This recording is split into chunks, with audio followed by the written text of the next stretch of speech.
All right, good evening. Thank you for coming out, spend some time with us tonight. My name is Dan Olson. I'm the superintendent for the Monona Grove School District. We are recording as well as live streaming this evening. So for those of you that are not with us, there'll be an opportunity as well for you to follow up with any questions or gather additional information with us tonight. Also with us tonight are our business manager, Mark Powell, our director of communications, Katie Burns-Kaiser, and three of our board members, Eric Hartz, Susan Fox, and Susan Manning. So what we'd like to do this evening is really start with a short presentation of the highlights about the operational referendum, and then we'll have an opportunity at the end for any questions that you have or conversation with more specifics about that. Those of you that may be watching from home, the recording or the live streaming, you can email in questions to mgreferendum@mgschools.net. Also, you can check our FAQs on our district website, as well as all the information that will be presented tonight will be posted on the website as well.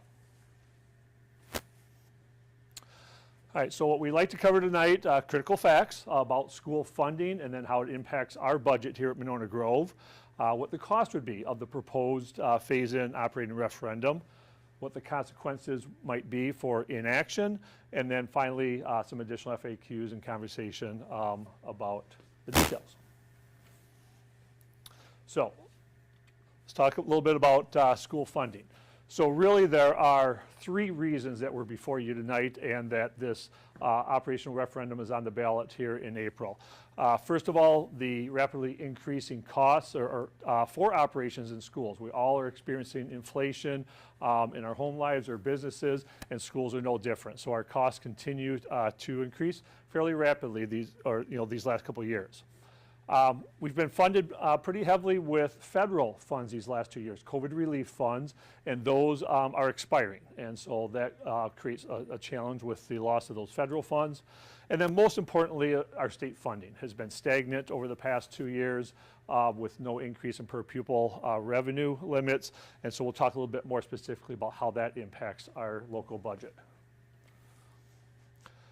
All right, so as I mentioned, the state funding is probably the biggest factor. So 42% of our revenue comes from the state. And these past 2 years, and the state always adopts a 2-year biennial budget, and the current 2-year budget, all school districts in Wisconsin received a 0% per pupil increase. And so funding is always approved by the state on a per pupil basis.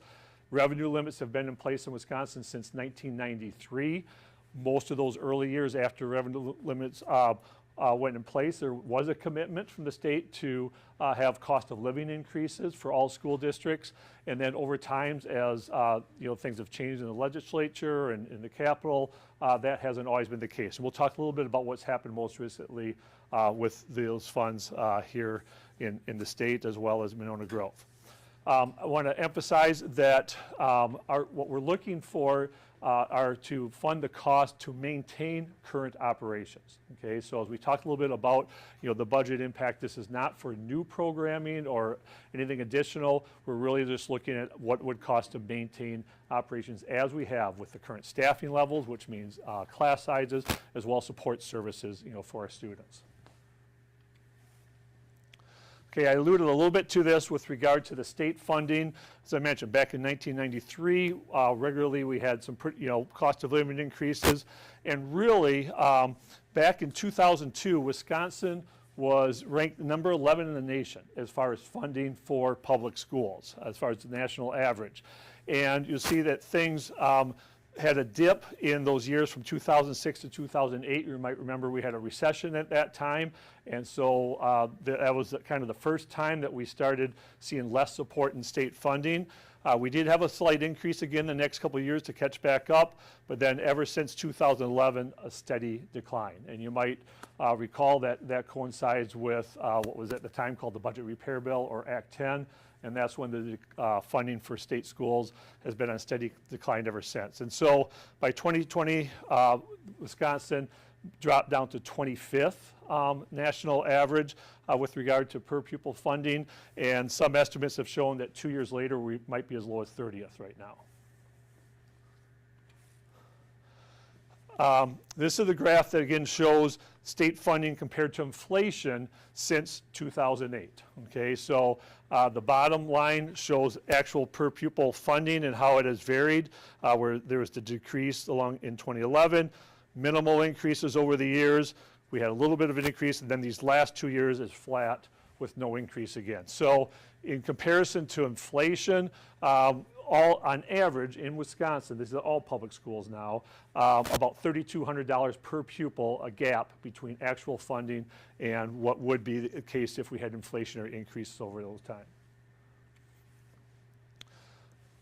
All right, so why did the legislature choose to freeze per pupil funding for the last 2 years? Well, all schools in the state did receive federal funding. Those were called COVID relief funds or ESSER funding.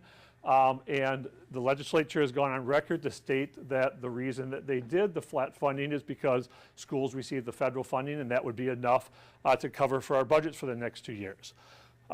Well, the problem with that is the federal fundings are not always distributed evenly amongst schools, okay? And so some schools, yes, they were able to fill those, the budget deficits with that, and others, not so much.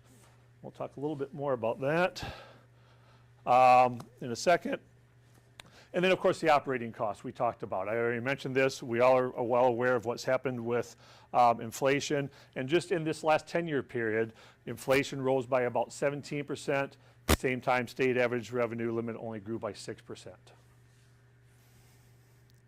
Okay, and again, this same graph we saw before, just again to illustrate that difference between the per pupil funding and the compared to inflation.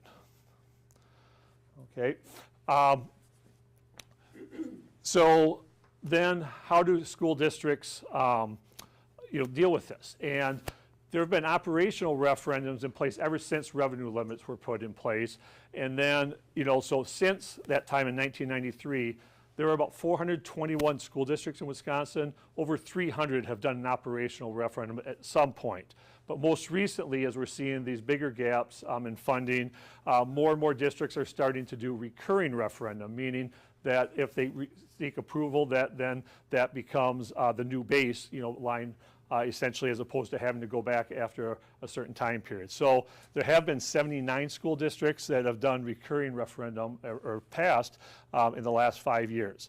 Likewise, locally here in Dane County, just this last fall, 7 school districts out of 16 passed operational referendum, 5 of those being recurring.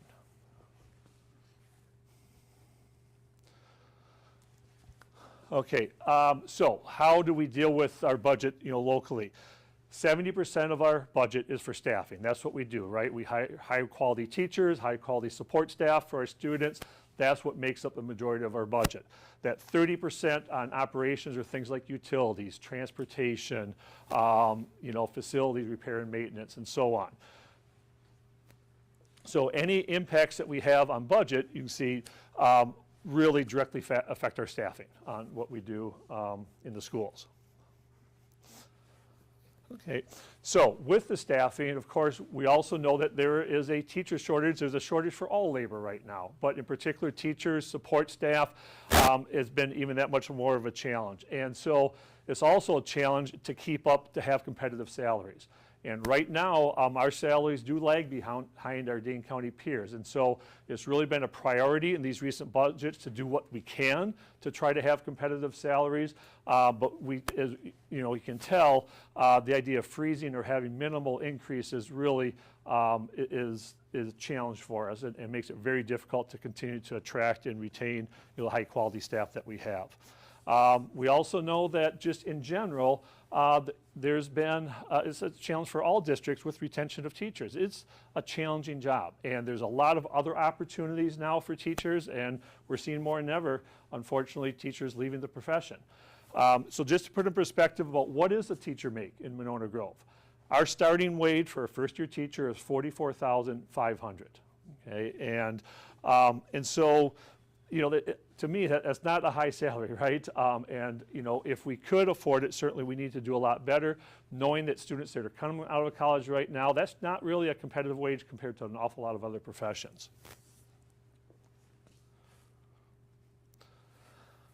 Okay, so really we're in this situation where we have this perfect storm, increased costs, the one-time federal funds expiring, the stagnant state funding, and then we also have this structural deficit that we're dealing with. And I probably should expand just briefly again on the federal funding piece. I mentioned that it's not necessarily equitable the way the federal COVID relief funding was distributed amongst school districts.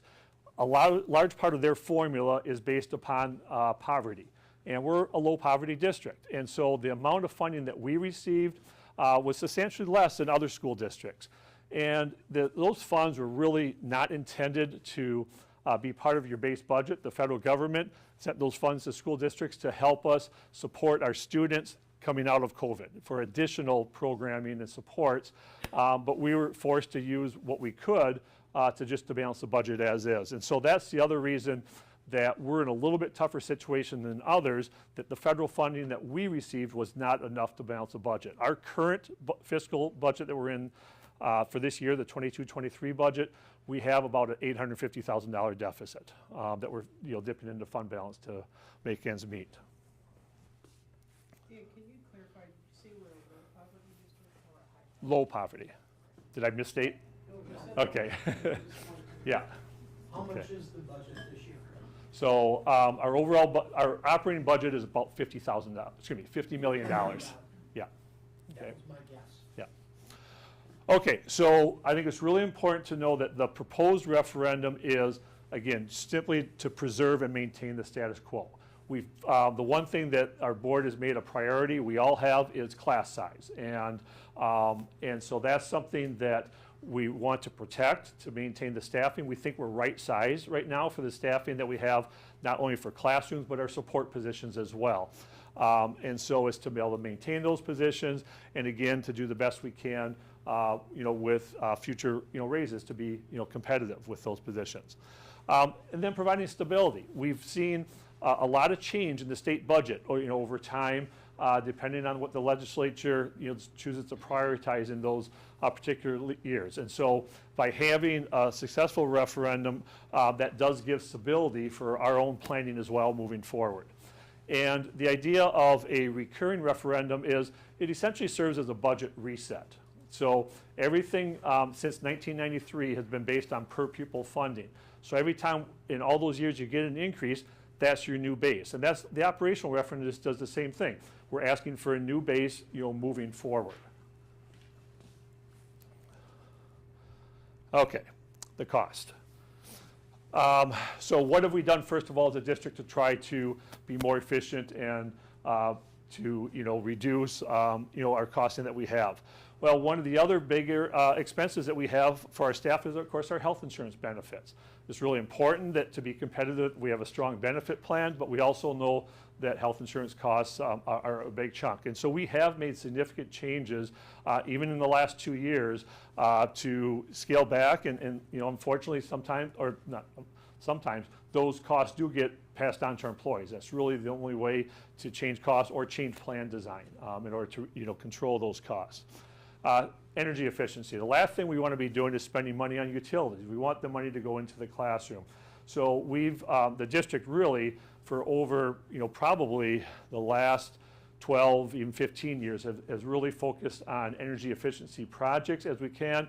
Most recently, you're probably aware that we had a major solar project at the high school. And that's one that we're fortunate because of grants to be able to install that. We're going to see immediate savings in our utility costs in that building. The other thing, again, that I mentioned earlier, that this year to balance the budget, we are using a portion of our fund balance to offset the deficit. You can't continue to do that forever. That's kind of a one-time stopgap in order to, again, maintain the programming that we had this year. On the positive side, our enrollment growth. As I mentioned several times already, our budget is based on per pupil spending. So the way the state funding formula works, it is advantageous to have increasing enrollment. And we actually, just as an example, for this school year, since the start of the school year, we've actually had 37 new resident students enroll in our schools. So we are growing. You might wonder as well about, well, where does open enrollment come in? And open enrollment as well is a very positive source of revenue for the district. If we have space, okay, we, first of all, are required to accept open enrollment students. And in the classrooms or in the grade levels where we do have space below our class size guidelines, we admit those students, and the funding that we receive from the state per pupil actually more than covers the cost to actually educate that child. If you think of it this way, all the things that the utilities, the paying for the buildings, those costs are there regardless. And so as long as you're paying those already, if you have new students come in, the only additional cost is for the teachers. And so, and the support staff, you know, to cover those. So enrollment growth is a good thing. So that sets us up well for the future. But the one thing, we didn't have growth over COVID. Things stagnated. We actually lost a few students. And the way the funding formula works is it's based upon a 3-year rolling average of your enrollment. So when you do see that enrollment increase, it actually takes 3 years to recover, you know, recoup those entire costs. Dan, would you know the net growth of this school year alone? So like with 37 in, how many out, what is the net growth? Yeah, great question. So to start the school year, the first count that we had in the fall, our net growth I think was approximately 50. I can look up the exact numbers. I don't want to misquote that. But our projected growth for next year and the next couple of years is between 50 and 100 students per year.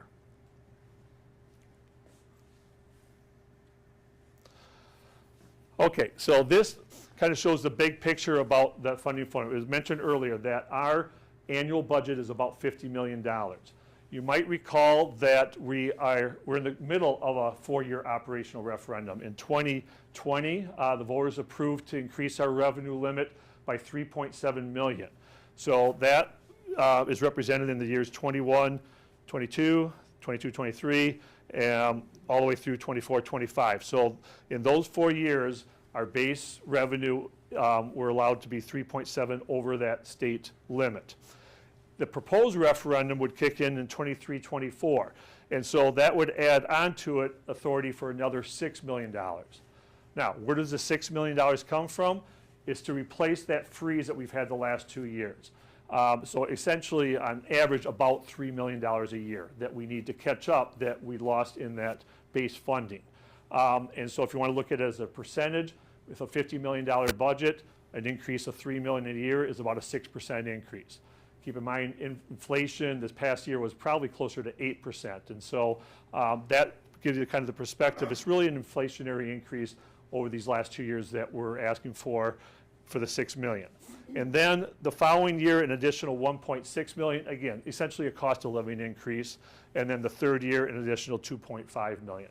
So those are based on projections on our funding formula moving forward. And so when you see the total of $13.8 million, that's accurate, but understand you get there as a cumulative, adding those each year.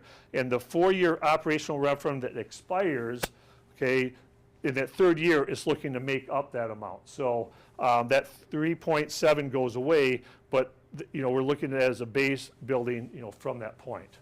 So with this being a recurring referendum, that essentially means then our base becomes there moving forward. There's no additional increase. It just levels out, and that's our new base. How are we on our enrollment numbers since we built that new elementary school in Cottage Grove? Yeah, so that school's been open for 2 years, okay, and we're pretty much right on track what we expected at the time when it was built. The enrollment study that was done at the time to, as part of the decision-making process was based upon our resident enrollment. We know that the open enrollment can fluctuate, and we have control over that. So, as I mentioned, the only thing was during the COVID years, we had stagnant enrollment. Now, moving forward, we're starting to see the growth that we expected all along. So we are in a good position. We have plenty of space in those buildings for future growth. We also know that as the growth comes with resident students, we can always scale back then on the number of open enrollment students that we admit to keep a balance and so that we don't run out of space. Okay, so the previous slide showed kind of the overall large dollar amount as far as the annual budget piece. let's talk about how that impacts you, the taxpayers. So there's a couple ways of looking at it. One is by looking at the tax rate. Now, it's a little bit challenging because we all know that our local property taxes as homeowners varies by a lot of factors, your local assessments and so on. But so we're careful to be very conservative here, not to underestimate the impact.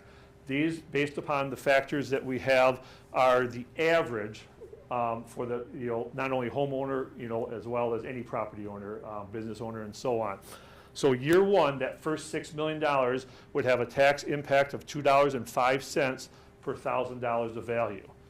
Then year two, that 1.6 additional would add on an additional 52 cents. And then year three, 77 cents. Okay, so putting that together then over that 3 year, that would be the tax impact each of those years. Now, again, rates can be a little bit deceiving. So another way of looking at that is the actual, or the larger picture as far as the mill rate. So school districts do not send tax bills directly to taxpayers. The school district sets a levy, sends that levy onto the municipalities. So City of Winnequah, Village of Cottage Grove, Town of Cottage Grove, small portion of Town of Sun Prairie, Town of Blooming Grove, and a very small portion of City of Madison are part of the district. So those levies go to the municipalities. From there, then they take and distribute to the homeowners or property owners in those municipalities about how it gets divided out. So the overall levy that we send to all the municipalities is called the mill rate. And this shows historically back to 1993, again, when revenue limits were put in place. And you'll see that there's been a steady decline over the years, pretty, much a straight line from about 2005 over to, 2016, our first operational referendum. But then more importantly, you'll see these last 4 years, a pretty steep decline in the overall mill rate. And that coincides with the reduction in state funding. We've levied less because of the restrictions. The proposed referendum then brings it back to the level of where we were 2 years ago. And so I think it's important to point out that our current year of 22-23, that mill rate is $10 and I believe 21 cents. That is an all-time low over the last 30 years. Okay, and so that's the current impact. So really this proposed referendum is just trying to restore to where we were at 2 years ago. Now, third way of looking at it is, how about you as an individual taxpayer? What does your property tax bill look like? As you know, your property tax bill is, part of it is the municipality, the City of Winnequah piece. Part of it's the school district. There's a portion for the county as well as for the technical college.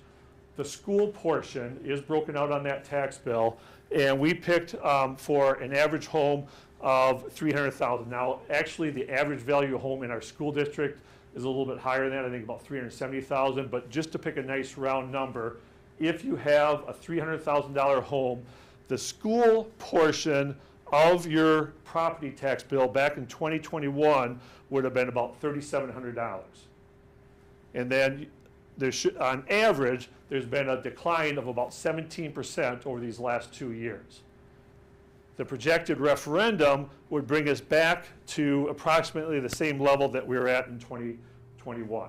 And so this proposed or estimated tax impact is actually about $3,600, about $100 less than you would have paid in 2021. Now again, these are averages. Everyone's tax bill is affected a little bit differently, but on average in the entire district, looking at as a whole, City of Winnequah, Village of Cottage Grove, Town of Cottage Grove, those average taxes on the home would look like that.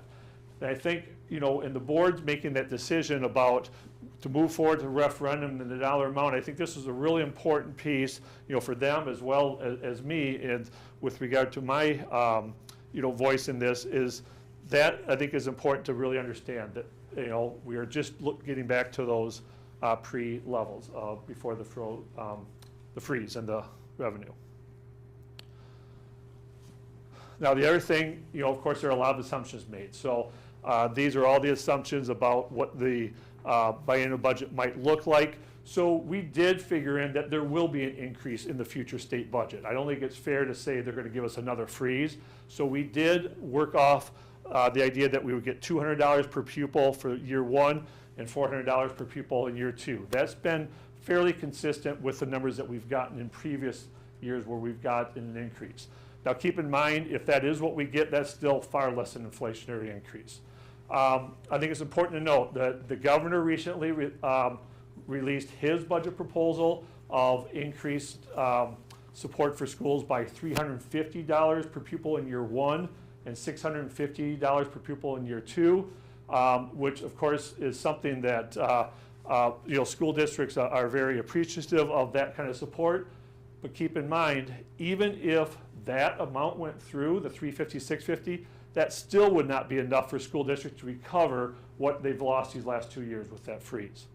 And we also know that the legislators, particularly in the Joint Finance Committee, are on record stating very clearly they will not adopt the governor's proposal. So we think the 200, 400 is a realistic number, a conservative number. That was figured in determining how much to put on the referendum. And I think I've probably covered that. Okay, so lastly then, what happens if the referendum fails? Okay, well, the first thing is, of course, our board administration would engage our stakeholders, our parents, community members, and have conversations about making priorities in the budget. The reality is we would have about a $6 million deficit to make up. And so to recover, to deal with a $6 million deficit out of a $50 million budget is substantial. To put that in perspective, we have about 335 teaching positions in the district. The average teacher in the district, if you combine their salary and benefits together, adds up to about $80,000 per teacher. So if we needed to reduce by $6 million just in teaching positions, that'd be about 75 teaching positions. Now, of course, that wouldn't be realistic. We couldn't operate that way. We'd look at all positions, all support positions. We would look at the non-staffing positions. There would have to be across the board, reductions made. But I think to highlight how significant of a reduction that would be, I think is important. What is the number of all the positions? Great question. So I think we have total of about 570 employees in the district. Okay, and then how does that break down? So the largest number is, of course, the teachers. The next largest group would be our paraprofessionals, our educational and assistant positions. I think there's about 70 some of those positions. And then maintenance custodial positions, food service positions, clerical positions, and school administrators are the major groups. So.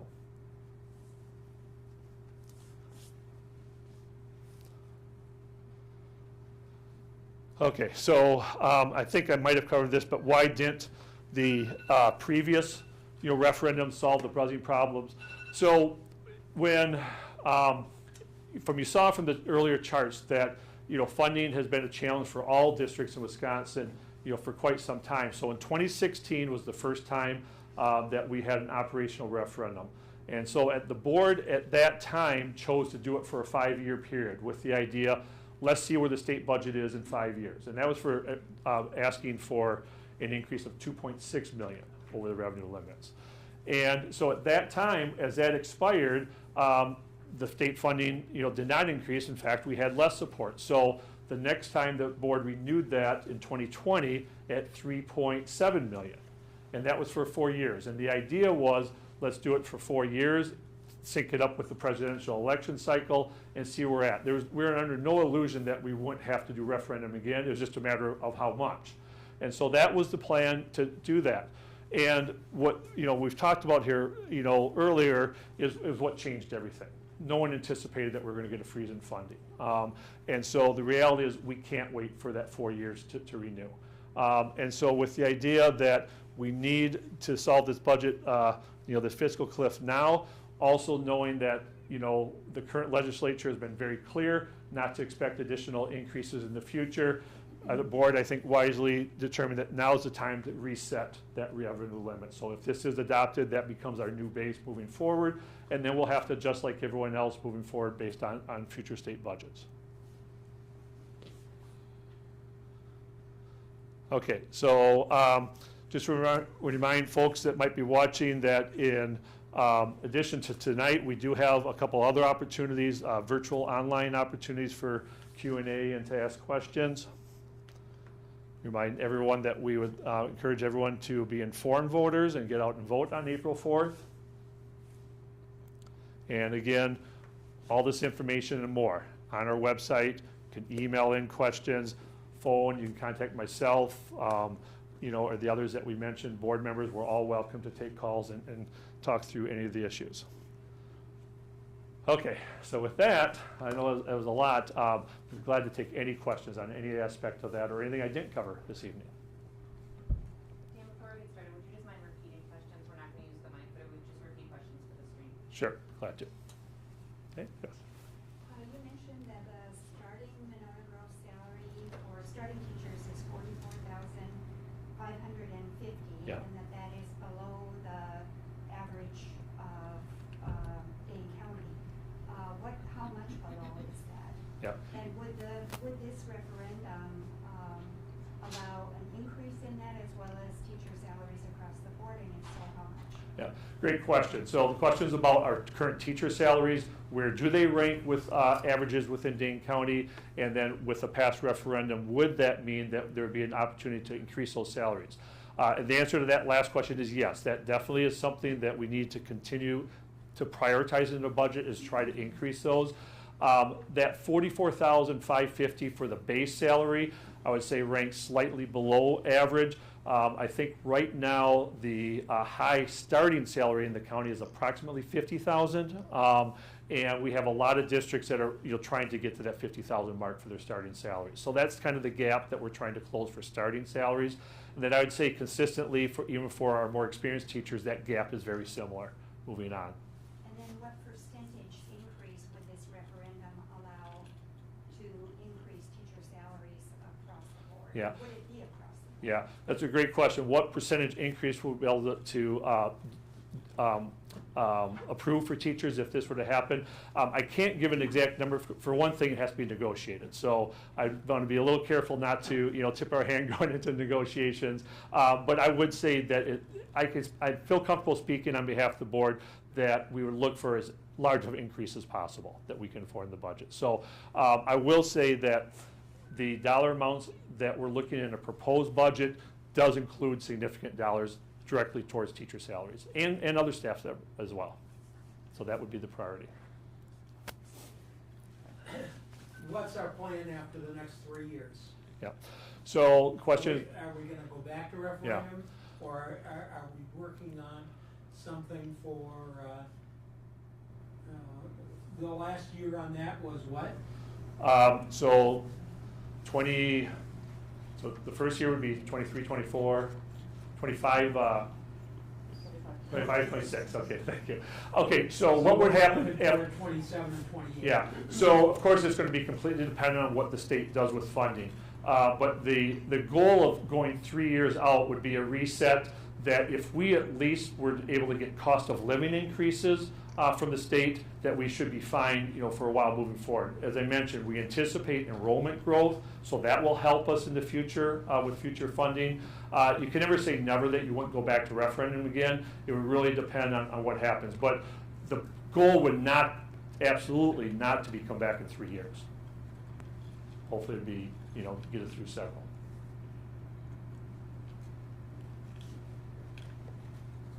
Okay, other questions?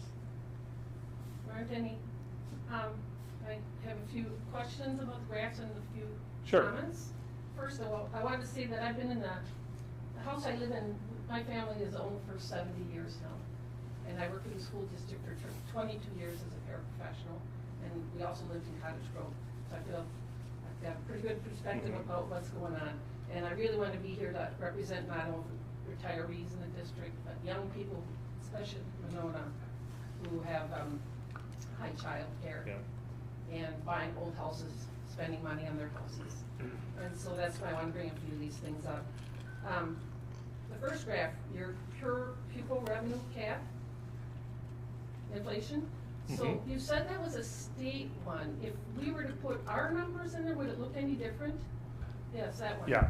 Could it be any more specific if we were to put, or is that? Yeah, no, that's a fair question. So the question would be, what does our per pupil funding look like? This was the state average.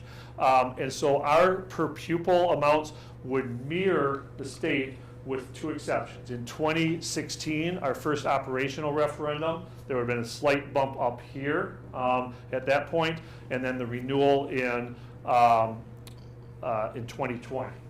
Okay. Other than that, this is everyone received the exact same per pupil in every district in the state.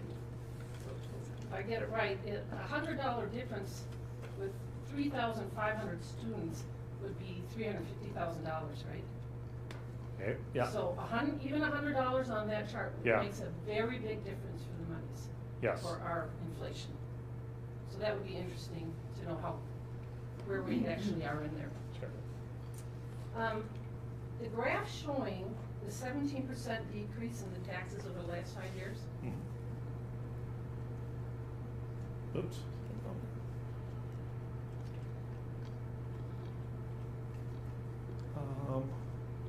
I'm sorry, I'm going the wrong direction again. I'm trying to review my notes here. Yeah. This one. Yeah. So this is true, exactly what you have there. But the reality is, in 5 years, the value of our houses have gone up so much that graph doesn't represent really life what happened. So, for instance, my home went up, let's see here. For example, our home is 28% higher, and the school tax portion of it is 26% higher, the tax portion. We went from a $300,000 to $400,000, and this would be 7% higher, not 17% lower. Yeah. So this is true, but our house, the value's going up, so the dollar figure goes up also for the property tax. Well, and as you know, the tax you pay is based upon the tax rate in your municipality, and then how your value, assessed value, goes up compared to everyone else in the municipality, right? And so if there's a reassessment and everyone goes up the same amount, that does not increase your tax burden. The rate comes down and the dollar amount is the same. If yours goes up this amount and the neighbor's goes this amount, then your individual one is going to go higher. So likewise, as an entire municipality, that can happen as well. So if this entire city of Winona equalized value increases higher than the rest of the district, a larger portion of that tax levy goes to that municipality as well. So there's a lot of factors that go into that, but it's not just on the assessed value. So I'll give you an example of my house. I live in the village of Cottage Grove, and there was a reassessment done 3 years ago. My home value increased by about $100,000. My taxes went down by 17%, because everyone's went up that amount. And so the rate then, is compared to what everyone else does.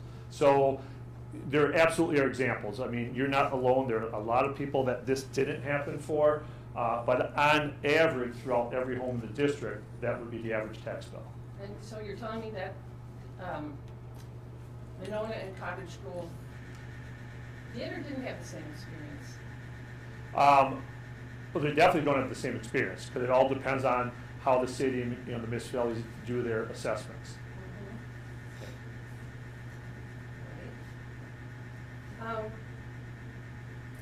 That graph about the mill rate, doesn't the mill rate go down when the whole value of the community goes up? So that you end up with this $1 figure?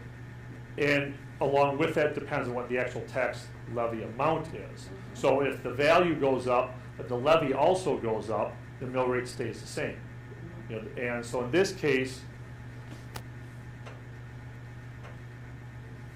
yeah, property values went up, but at the same time, the actual dollar levy went down.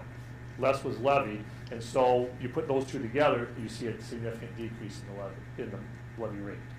So this does look encouraging, but it does have something to do with how much the value is of properties and businesses and everything. Sure. Yeah. Okay. So, that's, the way it's going right now, the 3 years out, Yeah. 6 million and so on. The way I figured it out with your figures at $2.05 Right. or $2.50, whatever, that my actual property tax would increase by 34% from what it is right now.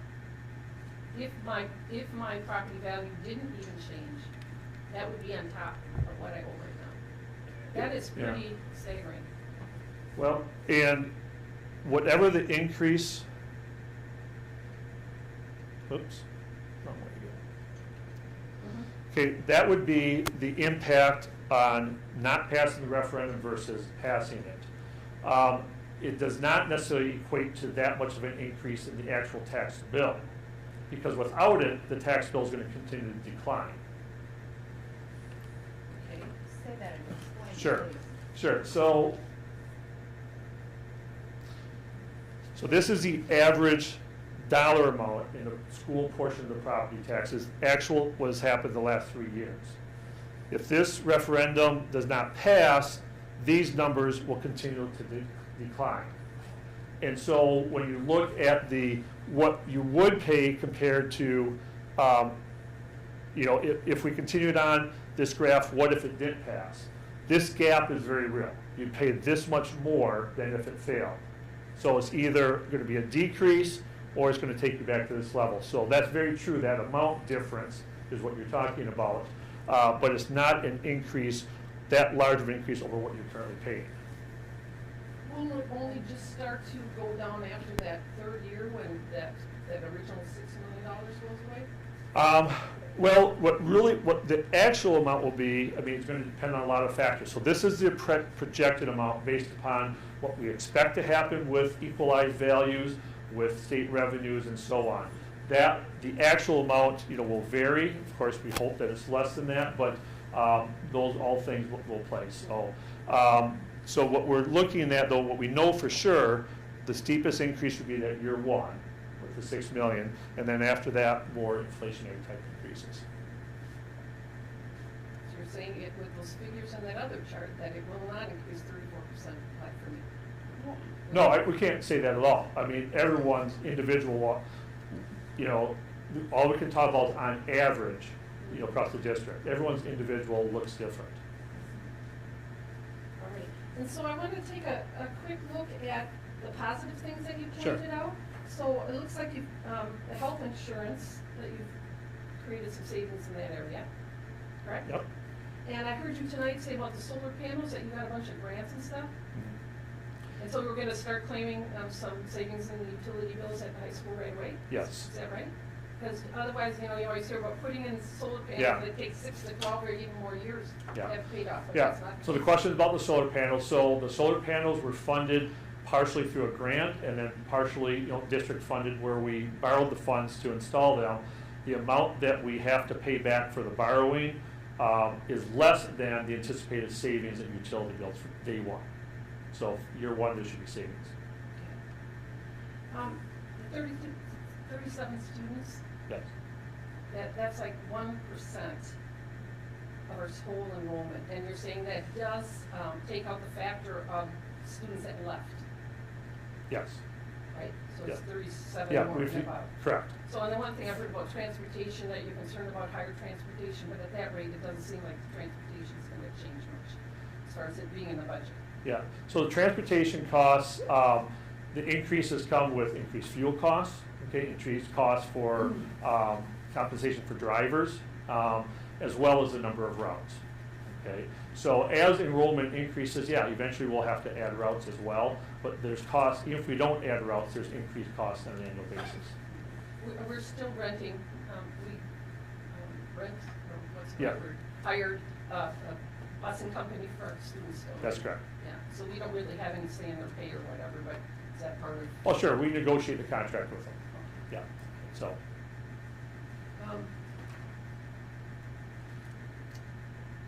The fund balance, I'm trying to, can you tell me how much the fund balance is and?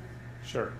Because in budgets and all that, I couldn't really just see that this is how much money we had that we worked with every year. Yeah. Help us get through tough All right, times. so on a simplistic way, you can kind of look at it like a checkbook balance. But the reality is, you don't generally have that amount in your checkbook because when we get our revenue from the state, from property taxes, that comes in well after the school year starts.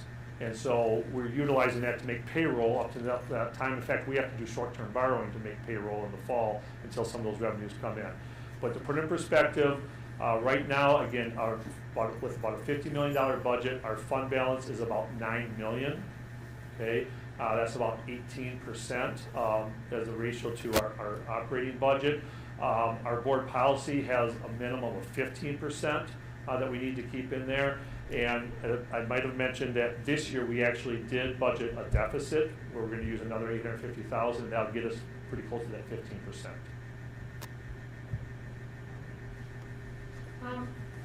So when Granite Ridge referendum went through, we were happy to find out that when they actually locked in the rates for the loan, that the interest rate was a lot lower. And I heard that there was a great savings from that. Can you tell us how much it is? Did that go into, how's that work? Does that go into the fund? But it seemed to be a big factor. Yeah, I don't know the exact numbers on the rates, but yes, we were fortunate that with the borrowing, it was at the time when interest rates were kind of at an all-time low. And so that means that those dollars can only be spent on capital projects that were approved as part of that referendum. Okay, so you can't put that money into any other funds. Okay, so the money that was saved through the interest allowed us to continue to do other deferred maintenance type projects. Is it, when you pass a referendum for a new building, though, don't you have to add in the operational expenses too? Like to run the building, Yeah. and you can't use that money towards that? No. So there were two referendum questions, right? So one referendum question was specifically for to issue debt in order to build the schools and do the repairs and maintenance at the others.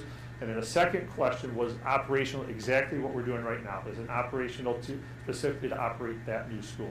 Mm-hmm. With Nuestro Mundo leaving us, how does that impact our schools? So we did have a lease agreement, or we do, that expires at the end of this year.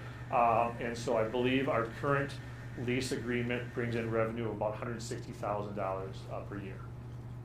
And so, yeah, that revenue will go away. And do we have any plans yet? We're exploring options at this point. Okay. Still viable building though at this point? Yes, absolutely. Has it been up top? Yes. Or were they responsible for it? Or Yeah, so as part of the agreement, they did most of the upkeep, by they meaning MMSD. So yeah, it's been operating as a school for under several years. So. Just two more. Sure.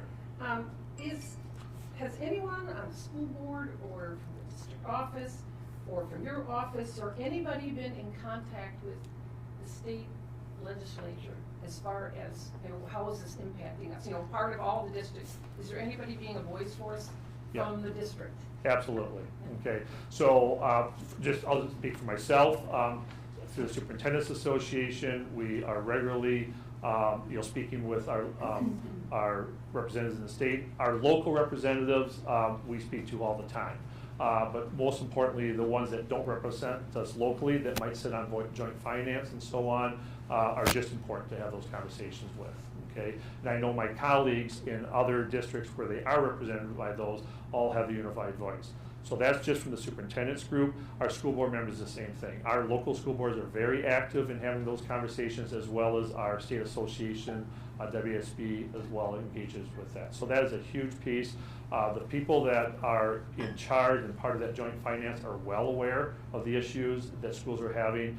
It's just a matter of choice what they choose to do about it. With a $50 million budget, and you were adding on $10 million more on top of what we had prior to that, that is like a 20% increase in the budget. That seems quite large. Yeah. So actually, it's not that. That does not necessarily equate to an increase in the operating expenses. okay? It's based on, it's an increase in the revenue limit piece, and the revenues are a combination of local property taxes, state aids, and so on. Okay. And we know in Winona, they're planning some big projects too. And this idea of communicating with the city more so that, you know, time-wise and how it goes, because the impact of all of this is a lot for our small community. So I guess the last question, on April 4th, is the referendum already written how it's going to be? Is there any chance it can change? No. So by state law, that the board has to approve the ballot question well in advance. I think for us it was back in January where the board had to adopt that. So that is determined by law. And I understand that you have to wait 2 years to go back again. Is that right? There was some law change? No. Or you can go back next year again and ask for Well, something else? So you're allowed to have 2 questions per year. Now, there's not a fall election, okay? So the next election would be a year from now, next spring. And then you could do it. Okay, very good. Thank you. Thank you so Sure. much. Okay, the budget this year is 50 million roughly. Yes. So what are we anticipating over the next 3 years budget Yeah. total? Yeah. So, I mean, to be determined in year 2, 3, but in general, okay, with this authority, we're looking at about that $3 million per year increase, about 6%. Now, whether that will continue on each of those 3 years, but that would be a good kind of. So we're looking at 53, 56, at least 50 to basically 60. Yeah, it could get to that point, yes. Yeah. Now, keep in mind as well with the increase in enrollment, I you know, know. right, to cover those additional costs. That means hiring more staff as well, you know, with that. I'm going to pause just a second because I went through a lot and I didn't get a chance to, you know, confirm with our business manager. I want to make sure if there's anything that I misstated that we can correct, you know, for the record. Okay. You're good. Yeah. Okay. I have a question. If you, well, I guess it's more of a comment. The one that talks about the increases over that on how it will actually impact Yes. people. Can you That would be. not this one. Oh, the rates. The rates. Yes. Yes. I find this somewhat misleading. Thank you. Okay. And so I think that we could possibly make it a little bit more transparent for people. I do understand, like, and especially in your decision making, and I appreciate in terms of like how it has been in the last few years, and like, okay, we're getting back up to the rate that we actually were, and that's great. But most people live, let's be honest, probably month to month. I mean, or the year if you can budget for that. And so I think once, because somebody said, well, oh, I was looking at it and actually the cost goes down, how it impacts. But if I'm understanding, it's 200 plus 52 plus 77. That is correct. Okay, so I think adding a plus there to make that more transparent for people. I mean, this almost seems, if you're looking at it fast, and everybody has, you know, responsibility, but we also know that people are busy and we want to make things clear for everyone who are looking at these types of documents. So that's one thing. And then I think having the actual average, because we know, I mean, what the actual average, so what does this mean in year 3? If the average home in Winona Grove is this much, and so the rate is this much. And I feel like that's the transparency that people really need for the time that we're in.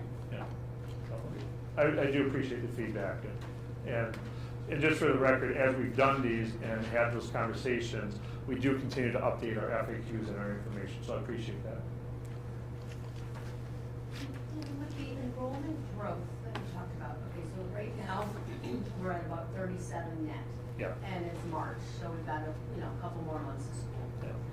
So, but then you said next year we're looking at 50 to 100 Right. in enrollment growth. And I'm guessing that's derived from the surveys that you send out, the family surveys, looking at the toddlers that are coming in. Yeah. Okay, and is that the main factor, or like what else do you think is driving that growth? Because that seems like a significant jump compared to where we are right Yeah. now. Great question. So the enrollment growth, most of it usually occurs over the summer. You know, we do have a number of families, of course, that move, you know, during the school year. Many families try to make their moves into communities, you know, so they're not disrupting that. So we always see our biggest jumps in the summer. And so to determine, you know, what that growth looks like, as was mentioned, our 4K, 5K, we're surveying families, you know, regularly to determine, you know, are they enrolling in our schools, if they've been in private daycares and so on. So that's one piece of it. And then as far as the other grades, with the growth, particularly in Cottage Grove, with new construction and so on, I'm actually regularly in communication with, you know, the folks that are doing those projects to try to estimate what that might mean for a number of new school-age children into the district. And then the third piece is just looking at our enrollment trends, you know, based on previous studies and so on. So Dan, I think another just part B to Christy's question is, if you have this enrollment growth, but you don't have any increase from the state in student funding, what is the result? Right. So the question is, how does the state funding, you know, impact us when we do see enrollment growth? Okay, so that is the one positive thing in the formula, is that it's on a per pupil basis. So even though there's not an increase in that per pupil, that dollar amount we get for every new child over a 3-year average. No. But so if we do increase, say, by 60 students this year, on our count, it'll only go up 20. And then, you know, 20 the next year and so on. Once you have consistent growth over several years, then that number starts to roll up, and that helps you a lot in the formula. But the bottom line continues to be that if we don't see the state funding, that we get the dollar amount for each student, the dollar amount is still stagnant. Yeah, and that's critical here. Thank you We for were with the governor today, and he is not optimistic. I mean, he has funds written in there to support education. Yeah. He's not optimistic about how that will go. Yeah, so thank you for that clarification. I think I was a little bit misleading what I just said. So if we go up by 60 students, and our revenue limit formula, then we increase by 20. So you get new funding for those 20 kids. There's no new funding for the other 3,700 kids who are already here. So that's the crux of the problem. Because it sounds like our district is growing, It is. So how long will our high school handle that growth? Yeah, great question. So with enrollment growth, you know, with the high school, what does the future look like? So that's one of the things where open enrollment is really a huge benefit for the district. And so right now we are anticipating next year about 1,150 students in the high school. Our capacity is somewhere between 1,250 and 1,300. But what we will do, and what we have done, is limited open enrollment, so we will not take any new open enrollment students at the high school for the next few years, and that will allow us to maintain that enrollment the same, you know, so that we don't have a capacity issue. And then over time, likewise, as the resident numbers continue to increase at the elementary level, we'll decrease the open enrollment, so we should be able to sustain that for a number of years. Do you have a projection? The high school would be the next building that will have a capacity issue. Yes, Okay? when? So I'm going to give, you know, I would say it's possible that we'll reach capacity somewhere between 5 and 10 years, most likely 10, but it all depends on how fast, you know, the growth comes. So that could be also a next big, so we're like, because the questions have been like, what's next? Yeah. But yeah. So that could be what's next. So that, without question, as far as building issues and capacity, high school is definitely the next. In the 1970s, we had more students at the high school than we did now, so 1,200. So it was a different building, but Sure. I think they designed it kind of compensate for that. But it was really interesting for those who had kids there at the time, because they actually lived in half of the building for a certain number of years while they were working on the other half, and then they put them in the other half while they worked on the other half. But they were able to maintain the population at the high school by doing that. But it really was, it was an incredibly interesting time. they get to weather that, right? But see, they've got a lot of things they can do. When I went to Nichols School, you know, when I was in 8th grade, there were 680 kids in Nichols School. We could certainly move MG 21 down to Maywood and do some enhancements at Nichols and put a lot more kids in there. So we've got, in my opinion, with some remodeling costs, room to grow, because you could take the freshmen out of Monona Grove and put them in Nichols. There are a number of different things one could do. Not suggesting we do it, but I think it'll be, I don't think I'll be living in Monona at the point where they need a new high school. I'm hoping I will. So I'd be glad to have a follow-up conversation, you know, regarding facilities and so on. Any other questions, comments related to the referendum? Any information from the night or things that we didn't speak of that you had questions about?